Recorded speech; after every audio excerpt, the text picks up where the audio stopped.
হ্যাঁ এই গরমে স্কিনে মারাত্মক রেডনেস দেখা যাচ্ছে। আচ্ছা। স্কিনটা ভীষণভাবে ড্রাই হয়ে যাচ্ছে আর কখনো কখনো স্কিনটা এক্সট্রিম অয়েলি হয়ে যাচ্ছে। তো এটা থেকে বাঁচার কোনো উপায় আছে? হ্যাঁ অবশ্যই, সেটাই শেয়ার করছি তাহলে তোমাদের সাথে। সবার প্রথমে হচ্ছে কখনো কখনো অয়েলি হচ্ছে এবং কখনো কখনো ড্রাই হচ্ছে, তার মানে এটা কম্বিনেশন স্কিন। অ্যান্ড রেডনেস এর জন্য সবার ফার্স্টেই আগে বলবো আইস কুলিং করতে। ঠিক আছে, রেডনেসটা কি টাইপের হয়েছে, কতটা হয়েছে, এটা কিন্তু ডিপেন্ড করে। যদি খুব বেশি হয়ে যায় সেক্ষেত্রে কিন্তু ডার্মাটোলজিস্টের সাথে কনসাল্ট করতে হবে তোমাদেরকে।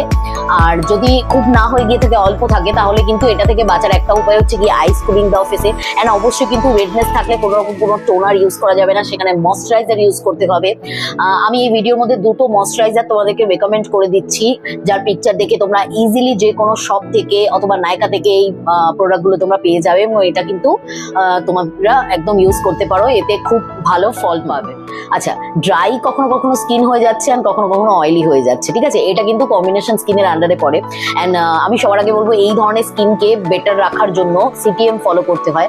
এখন সিটিএম এর মধ্যে ব্যাপারটা হচ্ছে গিয়ে অনেকে ভাবে যে সিটিএম ক্লিনজিং টোনিং ময়শ্চারাইজিং যে কোনো কিছু করলেই বোধহয় হয়ে যায়, যে কোনো ক্লিনজার বা ময়শ্চারাইজার বা টোনার নিলে হয়ে যায়, বাট ব্যাপারটা কিন্তু একদমই না। প্রত্যেকের স্কিন আলাদা আলাদা এবং আলাদা আলাদা স্কিন ওয়াইজই কিন্তু আমাদের কাছে মার্কেটে এখন সিটিএম এর প্রোডাক্ট অ্যাভেলেবেল। তো সেই প্রোডাক্টকে কিন্তু আগে আইডেন্টিফাই করতে হবে যে তোমার স্কিনটা কি ইয়ে রয়েছে, সেটা ড্রাই রয়েছে না অয়েলি রয়েছে। যেমন ড্রাই আর অয়েলি জিজ্ঞাসা করা হলো, তো তার মানে সেটা কম্বিনেশন স্কিন। তো কম্বিনেশন স্কিনেরই জন্য কিন্তু ক্লিনজার নিতে হবে এবং টোনার নিতে হবে, অ্যান্ড তার জন্য কিন্তু ময়শ্চারাইজারও তোমাদেরকে সিলেক্ট করতে হবে। তো এই প্রত্যেকটা স্কিন ওয়াইজ যদি আলাদা আলাদা সবকিছু সিলেক্ট করা হয় তাহলে কিন্তু তোমরা আগে থেকে অনেক বেটার রেজাল্ট পাবে।